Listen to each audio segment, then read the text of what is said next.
So Karen Reed has been found not guilty, and we still have more questions than answers. And maybe you have already seen my analysis of, the Alberts and McCabe's that didn't go as they expect. But part of the questions that we have is who killed John O'Keefe?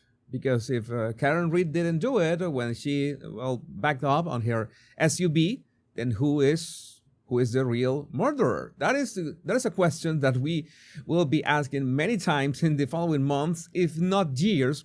And one of the requests after this video that you can watch here on my Body Language Guide channel, another of the requests was Kelly Dever, that her testimony on the trial was so polarizing and, strange in many ways. So we are going to analyze her body language right now. Hello and welcome back, my body language buddies. My name is Jesus Enrique Rosas. I'm the body language guy, and don't forget to like, subscribe, and hit that bell so you don't miss any of my body language analysis and tips. Let's get down to it. So, before we begin, I just want to remind you that I have a brand new channel dedicated exclusively for true crime, which is the Crime Coroner. I will be doing certain analysis here in the body language guide still. But my long form analysis and very deep dives on this, any sort of true crime. If you're a fan of true crime, go. I'm going to leave the link in the description of this video so you can subscribe and like also my content on the Crime Coroner. So I'm trying to diversify a bit my channel. So again, it's all about bringing you the best content and the best analysis in every single way. So let's begin with this. Let's start with this. And we're gonna see the full testimony play by play in chronological order because, we needed to address this. Only one brief background and context of this case, of this testimony before we begin. Kelly Dever's testimony in the Karen Reed retrial revealed a stunning pattern of contradictions that undermine her credibility as a witness. And the undermined credibility is going to be the most important topic in this analysis. The former Canton police officer completely reversed her original FBI statement, claiming false memory. Oh, I forgot. After timeline evidence proved that her initial account was impossible. Her testimony exposed a web of inconsistencies spanning work schedules, relationships with case figures, and meetings with law enforcement leadership that raised serious questions about the witness reliability and potential institutional pressure. And there's part of the conspiracies that are out there that there's some sort of cover-up from law enforcement authorities, but I don't want to get too hot into that because I don't want to get sued. But that's the thing that we want to find out.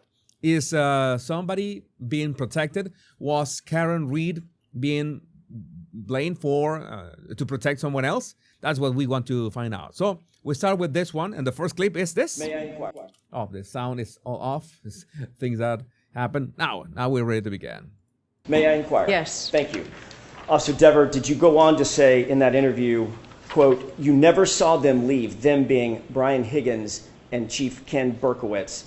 You never saw them leave, but you recalled thinking to yourself that they were in the Sallyport for a wildly long time together in there.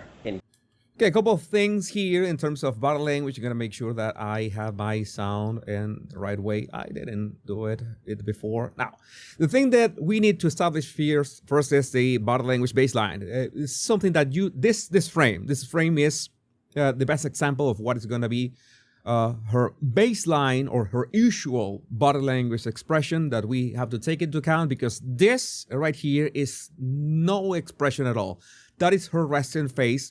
This is very important because anything that changes from this baseline is going to be an emotional reaction. It's going to be a reaction in any way. And we already saw a couple notes that I added. I made sure to add notes to all this. We're going to establish her body language baseline, which is this one. But at the same time, she's got a lot of rapid blinking. And this question, the question is, you never saw Brian Higgins and Chief Ken Berkowitz. This is one of the greatest inconsistencies, in which Karen Reed's SUV, the vehicle involved in this investigation, arrived at the police station, And it arrived after Kelly, what was her last name? I forgot her last name. Oh my God. Kelly Devers. Kelly Devers had already left the police station. So it's a bit of impossible, right? For her to have seen Chief Ken Berkowitz and Brian Higgins when they were there with the SUV for a long time. That is the first inconsistency. That's what we are going to review with her body language. And Chief Ken Berkowitz, you never saw them leave, but you recalled thinking to yourself that they were in the Sallyport for a wildly long time together in there, end quote. So this is something that she's, let's say, her statement to the FBI investigation in 2023, 2 years ago. So that is important to understand that there is a huge discrepancy between what she said in 2023 and what she said in this testimony, and prosecution is going to try to brush that off. Right now is defense who is asking the questions. So that is something, that discrepancy, huge discrepancy, is something that prosecution, oh no, that is no big deal. This witness credibility is something that we can be sure, we can trust her. Did you say that? That was my recollection of the time. Okay. So yes. Again, when she says that, if she stands by those recollections 2 years ago to the FBI, she displays a smirk. Did you say that? It's a very, very, very subtle smirk right there. Remember that we had to establish that body language baseline to be able to spot these smirks. I'm going to play that again just in case. Did you say that? That was my recollection of the time. Okay. So yes. That was my recollection at the time. So yes, and there's a bit of contempt in there. You're going to see that some questions, the answers don't really match what is being asked. But that's something that we are going to realize later on. We continue. Have you ever heard of... Wait, you indicated under questioning by Mr. Brennan that you knew what they wanted from me, meaning the defense, what they wanted from me. You Yes. understand that? Yes. Okay, this is going to be what they are asking here, is that since her statement to the FBI in 2023 and her current testimony are different, are vastly different, and there are impossibilities, as in what she said to the FBI 2 years ago was impossible, could not have happened, then defense, the Karen Reed's team is saying, hey, we just want you to tell the truth. What actually happened? And they are trying to be framed as in the defense was pressuring her or harassing her in some way, which it's only to set the record straight. And you're going to see that she becomes, right now she's confident-ish, but she will become a bit, let's say, nervous later on. Remember on that phone call that we read directly from the exact same report that I just read from? Remember that? And I told you the same thing then. That's not Yes. a question. Objection. Sustained. My question is, just answer my question, Officer Dever. Did we read to you? At least defense also forgot her last name. I can rest at ease. She looks down when they were asking that question. I think you remember reading that report that actually, somebody was threatening her with telling the truth that she was going to be raped, a new one or something like that. She looked down. She was a bit insecure at that point, but it's the next part which is the actual important part. Did we read to you? Were you read the exact same thing that I just read to you on that phone call? Like you can't remember my name, I don't remember. Okay, she says that she doesn't remember that. She doesn't remember being read that to her. But at the same time, she uses the fact that the defense forgot for a brief second. There was a slip of the tongue with her last name And she displays a smirk and says, the same way that you forgot my last name, I forgot whatever you're asking. I don't remember. I can't remember. That is a very lousy explanation, but we can move on. We can give her a pass. I can remember your name, Miss Dever. Okay, so the answer is I don't remember. No comments. More than that, Judge. I think we all. All right. You're going to notice that as we move on, there are going to be parts of the she swallows. Its swallow marker is a bit off. It's not it should be here in the throat.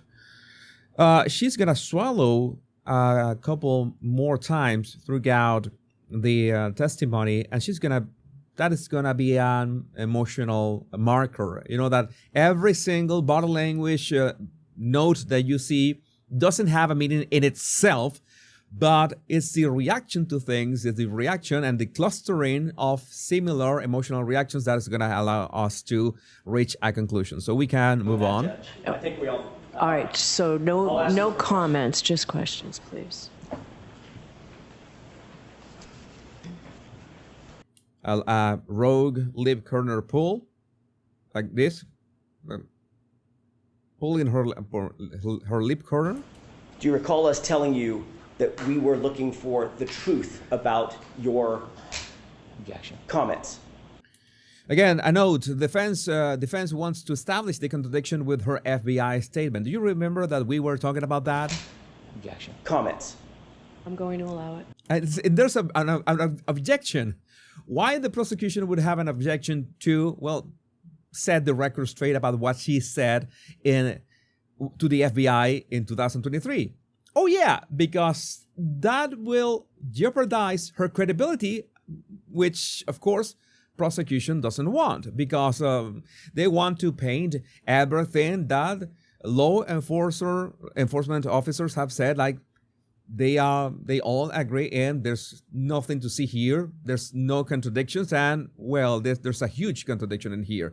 And when there are contradictions with what law enforcement agents say and police officers say, there's a huge problem with that. That we're looking for the truth. Which I gave you, yes. Did you also say on that phone call something to the effect of, I know you're going to tear me a new one because I'm changing my testimony? Changing, no. But you're trying to do that. Did you say... She frowned because she didn't agree with the wording. That's why she says, changing, no. Changing my testimony. Changing, no. But you're trying to do that. She claims that defense is trying to force her into changing her testimony. And she did that herself. She did that herself. Did you say, I know you're going to tear me a new one? That's what you're trying to do, so yes. Actually, what you said She was dismissive about it. was, you're going to tear me a new asshole, didn't you? I don't recall that, so that's putting words in my mouth. I'm not asking you to put words in your mouth. I'm asking you if you remember saying that during that phone call. Oh, I know recall. you're going to tear me a new asshole. I don't recall. She doesn't recall. As a note here, there's a huge dismissive attitude about this. We're going to see that with this pressure from defense, she's going to have a dismissive attitude a couple of times. But you do remember saying something to the effect of, I know you're going to tear me a new one, right? Yes. Okay. Oh, now she remembers. That is what I call selective memory. But you do remember saying something to the effect of, I know you're going to tear me a new one, right? Yes. I wait. Didn't you say 1 second ago? I don't. Actually, what you said was, you're going to tear me a new asshole, didn't you? I don't recall that, so that's putting words in my mouth. I'm not asking you to put words in your mouth. I'm asking you if you remember saying that during that phone call. Oh, I know you're going to tear me a new asshole. I don't recall. Okay. But you do remember saying something to the effect of, I know you're going to tear me a new one. Oh, a new one. Let's put the asshole word away, and then all of a sudden, Yes. oh, she remembers. Oh, yeah, yeah. That is absolutely no. It's not strange at all. Have you ever heard of something called the blue wall of silence? Oh, right. So the blue wall of silence is it's like in the movie A Few Good Men. It's like Code Red. It's like an expression. In this case, would be police officers or law enforcement officials that they're going to make sure to not snitch or accuse each other to just support each other no matter what. So that would be the blue wall of silence between them. And I noticed this. Called the blue wall of silence. Objection. Sustained. No reaction. My guess is that her legal counselor told her to not react to any of that. Make sure that if this is asked, have no reaction whatsoever. Because she didn't have any emotional reaction to that. That was interesting. Do you think it's important for police officers to protect one another in the field and out? Why did she make that face? Oh, is that such an alien thought or a concept that police officers should support each other, and she doesn't ask to clarify or anything? Do you think it's important for police officers to protect one another in the field and out? Objection. Sustained. She never answers the question. She never addresses not only the blue wall of silence, and she doesn't address if it's important for police officers to protect one another. And she didn't even, what do you mean by protect one another? She kept her mouth shut. Have you spoken with anyone? Not Mr. Brennan. He's covered that. Have you spoken with anyone? Mr. Brennan is the prosecutor. From the district attorney's office about your. Okay, this is something that I noticed in this section when she has been asked about recollections. Do you remember this? Do you remember that when she was asked about if she remembers the phone call when she said that you're going to tear me a new one, she never had her eyes to her right or left for that matter. But right now, when she's asked to remember something, she sent her eyes to her right. Just a reminder that usually when we are remembering something, our eyes tend to go to our left. If we are creating something, or at least looking for the right words to say something, our eyes are naturally going to go to our right. So I noticed that asking for something in her memory, her eyes went to her right. I could give her the benefit of the doubt that she is not just creating things, but trying to find the right words. But this is going to happen more than once. About your involvement in this case, ever. No. Let's do this He's again. covered that. Have you spoken with anyone from the district attorney's office about your involvement in this case, ever? No. Never. Unless you're going to provide. She did again. I didn't add a note, but she did again. Her eyes darted to the right again. Unless Odd. you're going to provide a person. I've never talked to any of these people. Have you talked to anyone? There was a bit of an, let's say, not the opposite of defensive gesture. She brought her head Any of forward. these people. Right there, she brought her head forward, as in, "What are you asking me?" She was a bit confrontational at that moment. Have you talked to anyone at the? And there was a disgust. It was just a touch. I'm gonna zoom in. You see that. That's why I told you that it was important to set her body language baseline. Maybe I have analyzed her. I already analyzed this clip a couple times, so I could see it. There was just a hint of disgust here in her expression. You can see it, that nasolabial separation, that crease, that is more noticeable. Like if she smelled a fart. That would be the scientific way of saying it.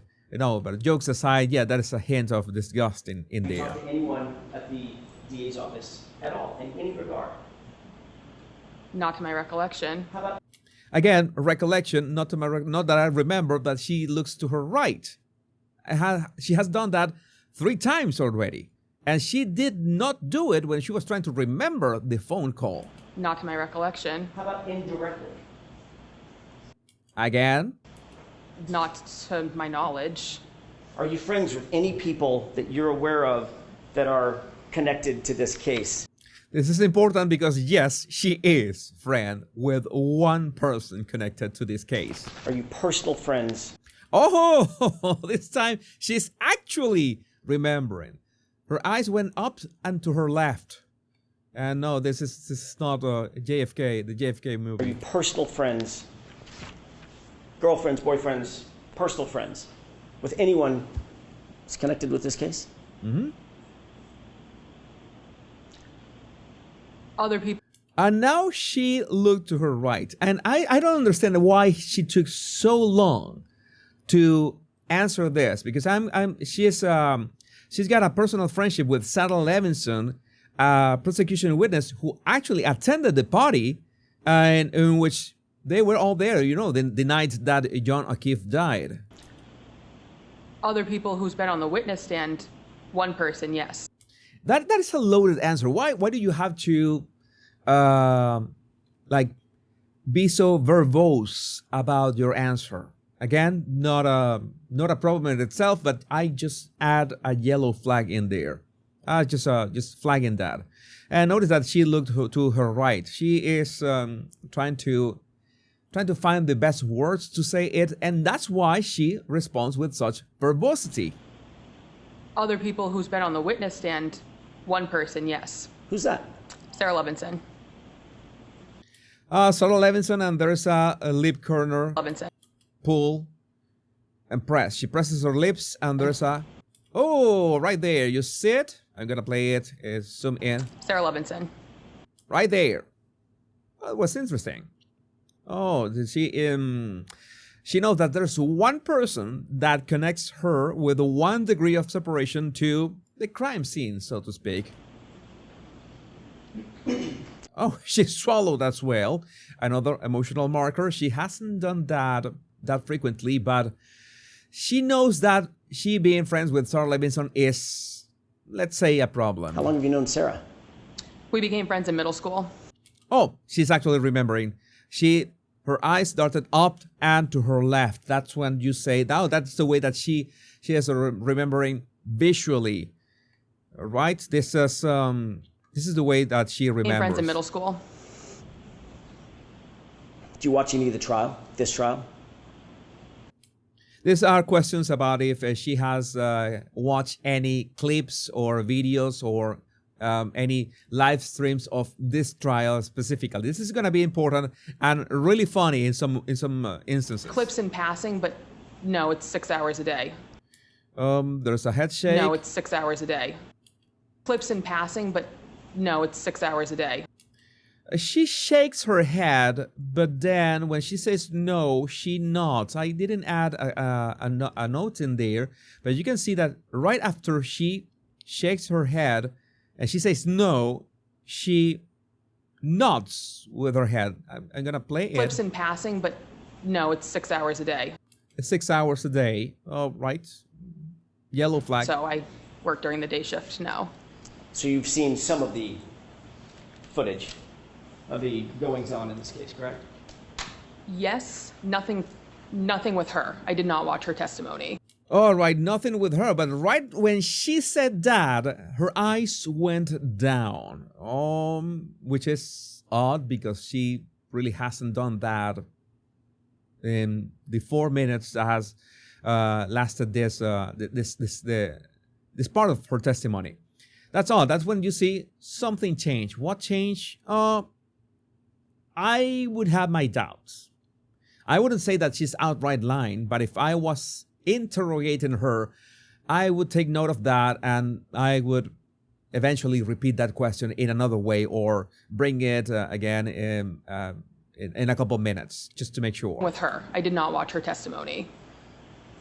Were you aware there was a sequestration order? I don't know what that means, so no.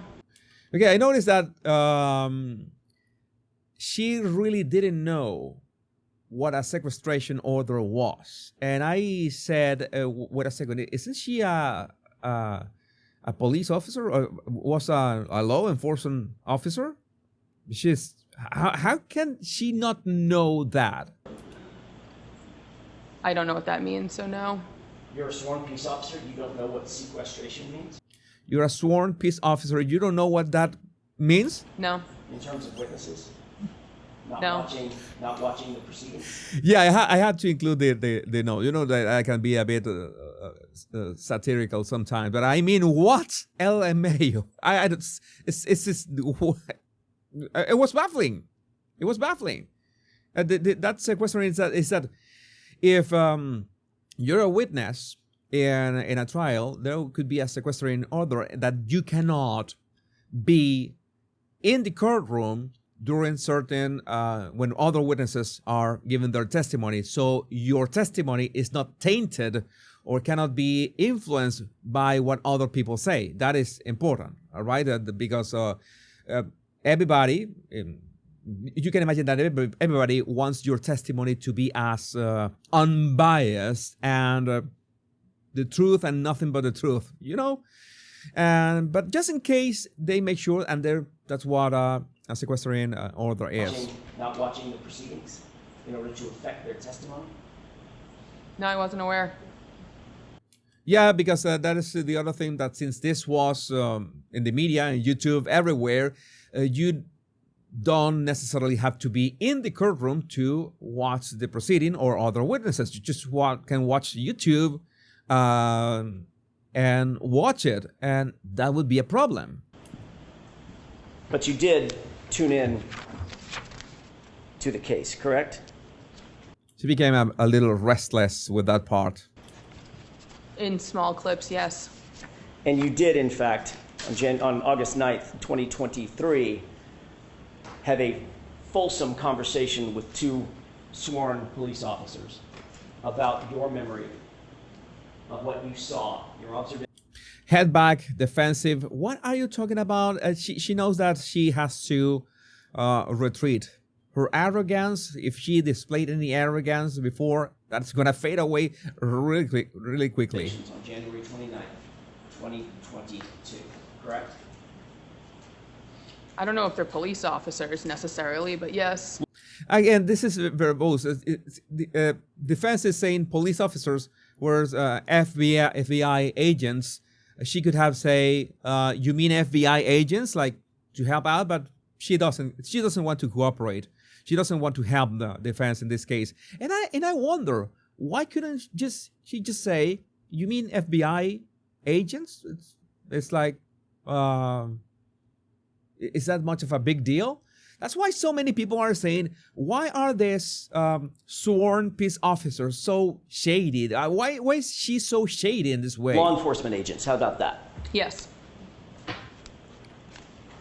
Well, she eventually swallowed and pressed her lips. She's nervous about this. She knows what's coming. She knows that that comparison between what she said in 2023 and 2025 is going to destroy her credibility.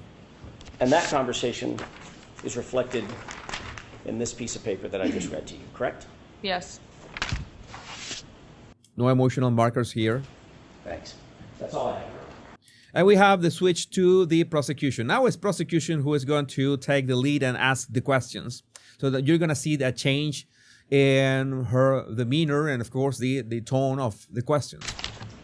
Were you subpoenaed by the Commonwealth in this case? No. You were subpoenaed by the defense. Yes. Did they tell you that there was a sequestration order or that you shouldn't watch any of the footage? Did they fairly inform you about what the ground rules were? No, and I wasn't part of the first trial, so.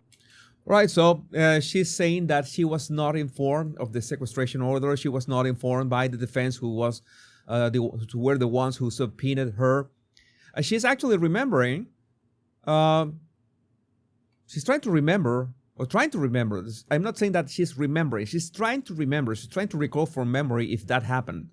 In this case, she says that no, she doesn't have any recollection of that. But we can we know? That's something that I don't know. Maybe you can help me in the comments. Do you have any way of proving that defense actually informed and Kelly Devers that there was a sequestration order? That would be great. No, and I wasn't part of the first trial, so I had no idea about anything to do with this trial. Oh, she had what? She had no idea? Had no idea about anything to do with this trial. All right, but yeah, the topic is pretty much the same. Like the facts haven't changed. Again, let's continue. When you spoke to those law enforcement officers back in 2023, do you know that they made a report where you had informed them that you knew Sarah Levinson, and that report had been provided to the defense a long time ago? Did you know that? Yes, I informed them very clearly. There's a head bag again. I didn't include that in my notes, but she's defensive. Even with the prosecution questions, she is a bit defensive. So the question about if you know Sarah Levinson, that's no secret in your world, is it? In that form, I'll sustain it. That isn't a secret, is it? Not at all. That's something you were open and candid about? Yes. Yeah, but for some reason, even if the Sarah Levinson connection is public or very public, Kelly is really nervous about that. There's a lip corner poll, and there's also a couple of lip corner polls when asked about Sarah Levinson.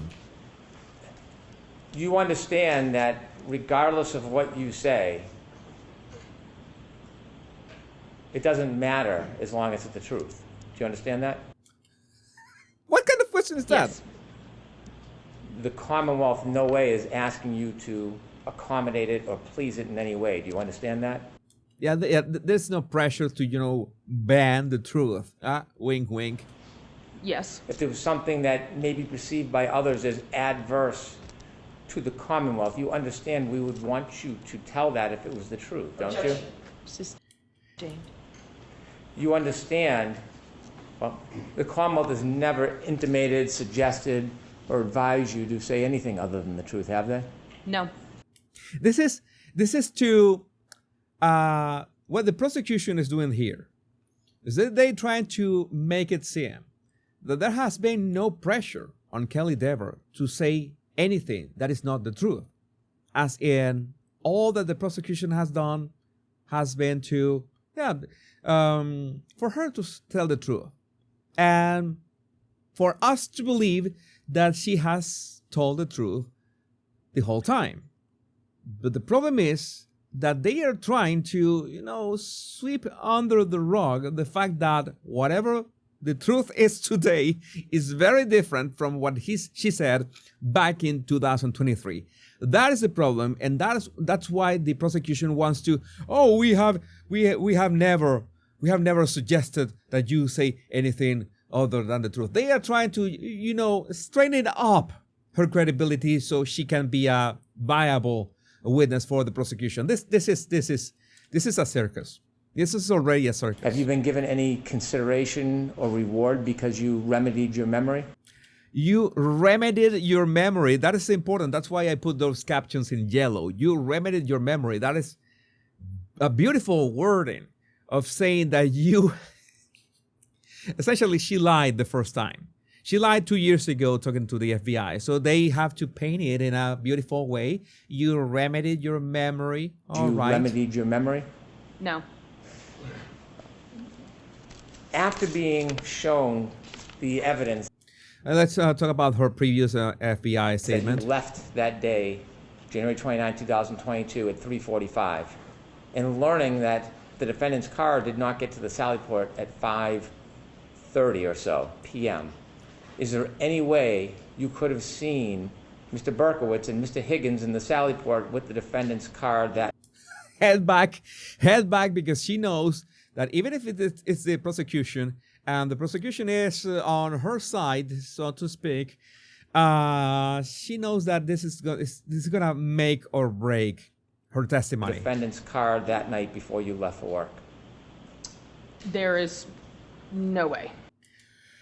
A pregnant pause and looking down, there's no way. She's acknowledging that is physically, that is impossible that she saw those two officers next to Karen Reed's SUV that afternoon because she was not there in the vicinity. That was nowhere near them. And her recollections in 2023 was that they saw them for a long time next to Karen Reed's SUV. And my question is to you, beyond body language, how do you reconcile saying that, yeah, I saw them next to the SUV for a long time, as in they were not just standing there, maybe they were talking, maybe they were doing circles around the SUV, looking at the tailgate, inspecting it. You saw them there for a long time, and right now you say that you acknowledge that it wasn't possible. I can understand that your memory can fail for small details, but how can your memory fail saying that you saw two fellow police officers next to an SUV of this case, and all of a sudden that never happened?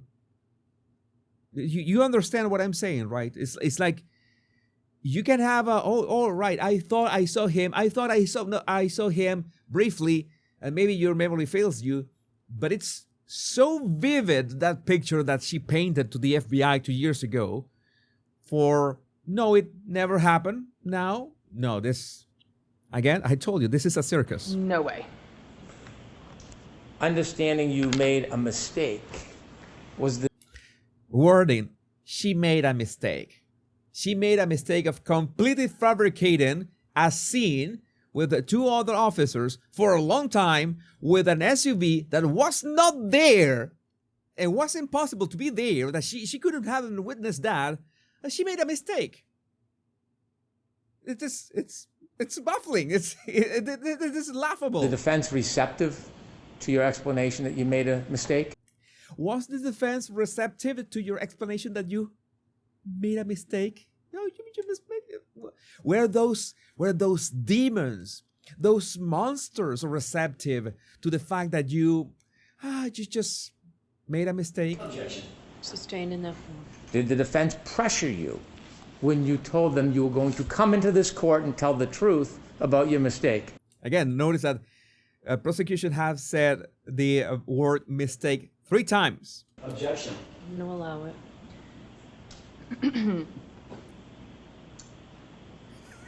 Can you rephrase it? Why she's speaking like Elizabeth Holmes right now, I don't know, but she used the classic, can you repeat the question? And she went full Elizabeth Holmes. Can you rephrase it? Yes. Why are you speaking like this? When you told the defense you had made a mistake about your memory, did they pressure you? Yes. Did they pressure you to say something other than the truth? Hey, other than the truth. That is important. This prosecution is trying to frame defense as in defense is playing a foul game of forcing a witness to say other than the truth. When you already know she is let's say she is perjury. Perjury is a word. She might have committed perjury. Yes, they wanted me to repeat a lie at that point, given it would have been with malicious intent to. She wanted me to repeat a lie. She said the word repeat. Yes, they wanted me to repeat a lie. To repeat a lie. She looks down. Of course, she's embarrassed and ashamed of this, because who couldn't be? This is baffling, because she wanted me to repeat a lie. She is acknowledging that what she did, she said to the FBI 2 years ago, was a lie. She's essentially saying, I lied 2 years ago. At that point, given it would have been with malicious intent to repeat it. Understanding a lawyer has no power to charge with contempt, does that change the reality of whether or not you were threatened? Let me ask it a different way. Her mind is glitching. She didn't get it. You were asked questions about whether or not you knew who could take out charges for a crime. Yes? Yes. Okay. Regardless of whether an attorney has that power, were you threatened that there would be a charge of perjury if you didn't comply with the defense wishes in this case? Yes. The defense wishes. You were forced to comply with the defense wishes. I highlighted that in yellow because that is like yeah, they want to paint defense as they are forcing or they are wishing for something for Kelly Dever to say something other than the truth. Yes. Oh, I was forced, and she says, yes, so they were forcing me. You didn't comply with the defense wishes in this case. And she says yes with an eyebrow flash. She is very emphatic with that. Yes, they were forcing me to say other than the truth. Yes. And knowing you were going to come into court, given this experience you had with the defense, is that why you felt like they were going to tear you? Is that the phrase we used? Yes, because they did not want me to tell the truth. They did not want me to tell the truth. All right. Now you understand the outcome of this retrial. So I told them that knowing they were kind of trying to eat me alive into repeating something that is not the truth. Again, she is acknowledging that she lied the first time that she talked to the FBI, and the lie was big and fat. Rather than to come in here and be attacked, wouldn't it have been easier just to said what you had earlier thought was true? Objection. I'm going to allow that. Wouldn't it be easier just to come in and accommodate them rather than be threatened? Well, of course. So why did you come in here? There's a bit of contempt in there. Why did you come here? Wouldn't it have been easier to just, acknowledge what you said back in 2023? Oh, maybe because there was some kind of a change of plan. And that's what part of what people are discussing online. Because the problem is that I have some annotations in here that she has spoken to the leadership. I think there's annotation in here about the distorted memory. I'm gonna skip that. Let's continue with the analysis. My entire job revolves around what I say on the stand right now. Is that a conflict of interest, that her entire job revolves about what she saying in this stand? If I was to lie, I lose my job. I lose everything. I'm here to tell the truth. I cannot lie while sitting on this stand. Oh, so you lied to the FBI? I found the note. A significant development that coincided with Dever's story changes was her private meeting with Boston Police Commissioner Michael Cox before her testimony. Dever confirmed she met with Cox without department legal counsel present, describing it as unusual access for a young officer to have a private audience with the commissioner. That's why people are saying that after that meeting with the commissioner, in private, without a legal counsel, something changed. And all of a sudden, oh yeah, that's, what I said to the FBI back then, it's just I have a faulty memory. It's just like my memory, what's the memory shift or something like that. I don't know, I remember what it was the term that they were using. That was my recollection at the time. That's why so many people are saying this is a cover-up. I am not saying that this is a cover-up. I'm just saying that's what people are saying about this case. Thank you. One question. Okay. And here the defense decided to ask another question. Entire job revolves around what you say on the witness stand. Is that what you just testified to? Yes. And if you agree that what you said to those two law enforcement agents on August 9th, 2023, you would be implicating not one, but two police officers, law enforcement officers, correct? If you agreed with... Yeah, she knows that she's going to be involving two law enforcement officers with her testimony. She's going to drag two police officers with her testimony. Not one, but two police officers, law enforcement officers, correct? If you agreed with what you said... You notice that her body language, that she's measuring her answer very, very carefully. She knows that this is another make or break testimony. If you agreed with what you said in August of 2023 on this witness stand, you would be implicating two officers, fellow officers, correct? So I'm confused as to what you're asking. Yeah, time out. I don't know what you're talking. I see your mouth move, but I don't understand the words that come out of it. You would be implicating, if you agreed with me, you have not agreed that that was the truth. You've now indicated that what you told to law enforcement agents in August of 2023 was a lie. No, If you agreed with that statement here on the witness stand, you would be implicating two officers as having been in the Sally Port, weirdly, for a wildly long time. Yeah, those were her words. Two police officers who were for a wildly long time with the SUV involved in the case, and that's why she began glitching. No.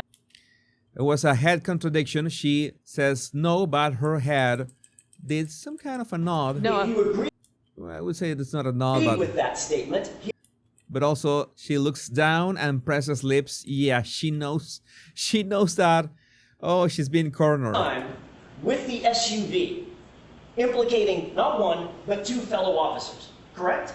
That's what you would be doing. it's not possible I If saw you that. It's not possible I saw that. She is not answering the question. She is not answering the question. The question is, you realize that you, let's say, changing your story is going to implicate two fellow officers. You understand that? No, that was impossible. That couldn't have happened. Again, she is digging herself a hole with this. agreed with me, would you be implicating the reputations of two officers? If I was to lie, then yes. But she did lie 2 years And ago. your entire job revolves around what you say on that witness stand. That's what you said, correct? I'm still That's what you just said, Officer Dever, correct? Yeah, it's what she just said. It's like her reputation, her job, everything depends of what she says on that stand of telling the truth. It's putting her in a catch-22 situation. I still don't really understand the question. Oh my God. Please give me a break. Yeah, she definitely understands the question, but she knows that answering that question is going to bring down, totally, completely destroy whatever is left of her credibility and reputation. You just said, all I'm asking you is what you just said. I wrote it down. You just said, my entire job revolves around what I say on the witness stand, correct? Yes to that question. Yes to that question. She said that, but there's a pinch of arrogance at that moment. That's all I have. I'm confused. When you spoke to those agents, you didn't implicate. I think this is prosecution now speaking. And prosecution knows that her credibility is in shambles. And they have to fix this in one way or another, and fast. And this is one of the most lousy and pathetic attempts at recovering the reputation of somebody live in a courtroom. You have to watch this. I'm confused. When you spoke to those agents, you didn't implicate Chief Berkowitz and Mr. Higgins with doing anything criminal, did you? When you spoke to the FBI 2 years ago, did you say that their names, Chief Markowitz and Mr. Higgins, did you say they were doing anything criminal? Nobody has said that at any moment. No, nobody had. They are just pulling that out of their rear. Criminal, did you? No, they were friends. That's why Higgins had an office there. Yeah, this is a completely unrelated and absolutely nothing to do with what we are discussing You here. didn't implicate them ever suggesting they had tampered with evidence, did you? No. You never. No, the prosecution is trying to make it seem like, oh, she didn't say any of these things, but nobody's talking about any of these things. The reality is that she fabricated something, or maybe she actually said that. Maybe she actually said what really happened back then in 2023, and then she changed her mind, or somebody made her change her mind. But what was really discussed back then, or what was really said, is that she saw Chief Markowitz as Mr. Higgins for a wildly long time next to Karen Reed's SUV. Not all of this that the prosecution is making up on the fly. You get it, right? It's like none of this is relevant. This is pathetic. This is embarrassing. You implicated them saying that they had framed anybody, did you? No. So when you talked to those agents, did you ever suggest that Mr. Higgins and Mr. Berkowitz did anything to touch or tamper with the defendant's Lexus at all? No. Never. No.